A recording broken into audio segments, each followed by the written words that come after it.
Oh, what's up guys, welcome back to my channel, and if you're new here, then welcome to our little corner of the internet. Today we're going to be watching a video titled The Strait of Hormuz Explained. What is the Strait of Hormuz? I have no idea. I should have done my research once again before starting this video, but you know what? It says The Strait of Hormuz Explained, so maybe this video will explain it to me. Let's see what this video is about. Talk about geopolitics, which is the interaction between geography. Why does my videos do that? Why does it stop at the start? On this channel, I love to talk about geopolitics, which is the interaction between geography, how the earth is shaped, and politics, how people and countries interact with each other. This time, we'll discover why the Strait of Hormuz is so important, and how being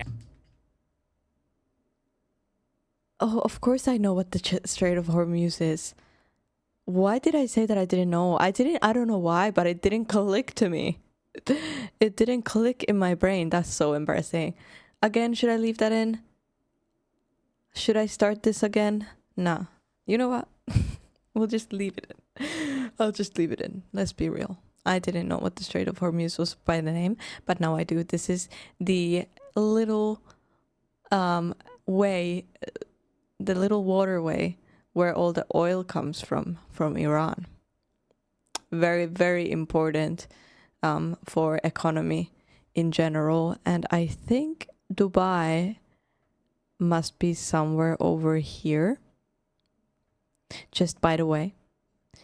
But yeah, okay. narrow has put this stretch of water at the center of global international tensions. Before we dive into why the strait is so important, let's find out where on earth it is. This is the Arabian Peninsula. On one side of the peninsula, the Arabian Sea is connected to the Mediterranean by the Red Sea, which runs between the peninsula and the...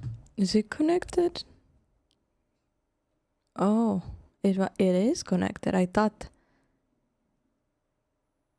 this was maybe separate. I mean, I thought this was maybe connected by land, but it does look like there's a little river. I didn't know that. So is all the oceans... This might be the dumbest question I've ever asked. Are all the oceans connected in some way? I guess so, right? I mean, you can't have ocean inside of the land, so...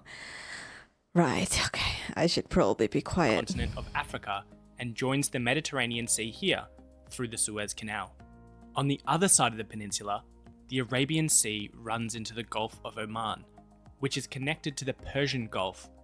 Between these two gulfs is this very narrow stretch of water, the Strait of Hormuz. The strait is bounded on either side by the countries of Iran, Oman, and the United Arab Emirates. The Strait of Hormuz helps transport loads of oil per day on some of the biggest ships on Earth. We'll go into more detail about that in a moment. Because of how narrow the strait is and the volume of oil that is transported through it, the Strait of Hormuz is the world's most important choke point for the transport of oil. Just to get an idea of the scale of the amount of oil and other energy products transiting the strait, here's some quick maths. In 2018, the average number of barrels of oil and other petrol liquids passing through the strait was about 21 million barrels per day. Each barrel... What? Wait. 21 million barrels a day since 2018?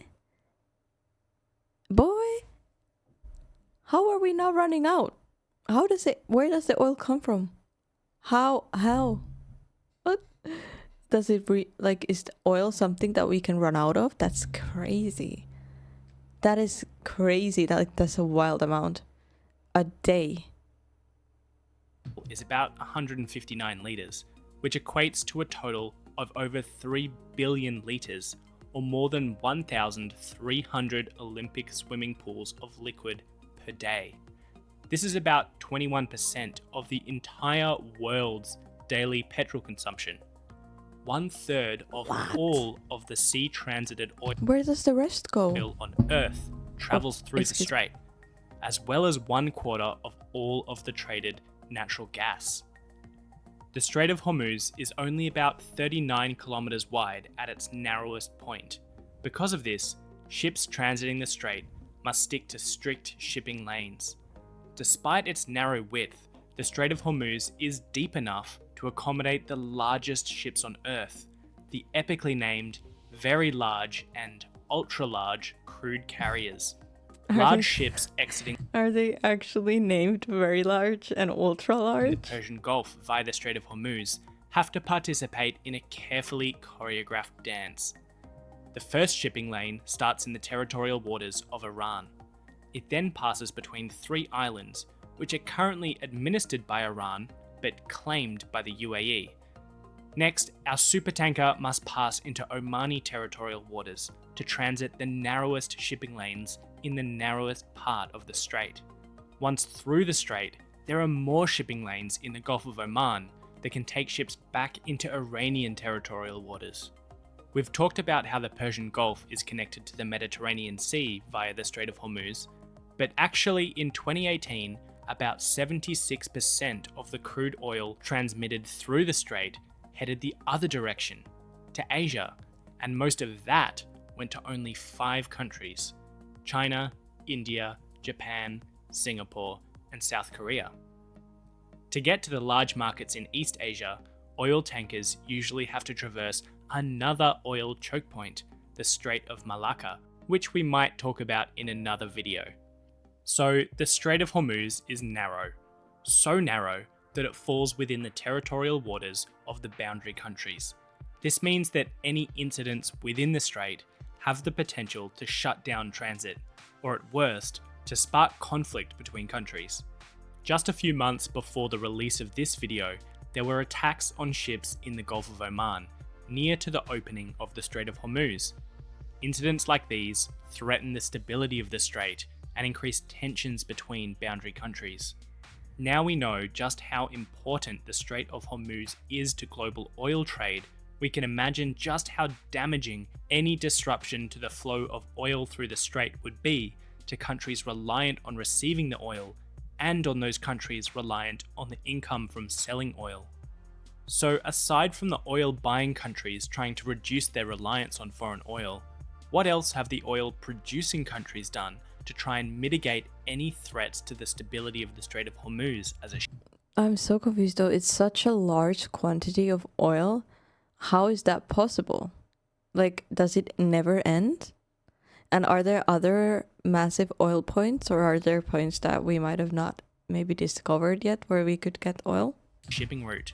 Well, only Saudi Arabia and the UAE can bypass the Strait of Hormuz by shipping outside of the Persian Gulf and have pipelines to get the oil to those ports. Remember that 21 million barrels per day transited the Strait of Hormuz in 2018.